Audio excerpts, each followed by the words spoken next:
SB news channel प्रस्तुत आजच्या ठळक घडामोडी।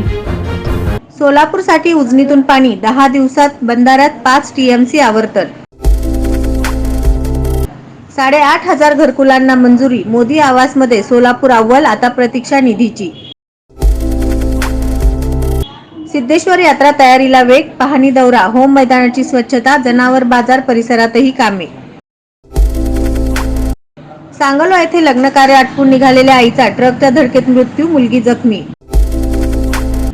रामलल्लासाठी सोलापूरचे महावस्त्र विणण्याच्या कामास सुरुवात। पहिल्या दिवशी 400 जणांची सेवा। फोटो व्हायरलची धमकी देऊन कॉलेज कुमारीवर केला अत्याचार, सोलापूर येथील घटना। स्टँडवर घाण केली, हातात दिली पावती, कंडक्टरसह 100 प्रवाशांना केला दंड। महामंडळाची मोहीम, सोलापूर बसस्थानकाची स्वच्छताही झाली सुरू। महिला बँक मॅनेजरला 33 लाखाचा गंडा, बिहारमधून आवळल्या मुसक्या, ऑनलाईन फसवणूक, 7 लाखांची रोकड हस्तगत। कुख्यात गुंड शरद मोहोळची हत्या, पुण्यात थरार, गँगवॉरची शक्यता, दुचाकीवरून गोळीबार, आरोपी पसार।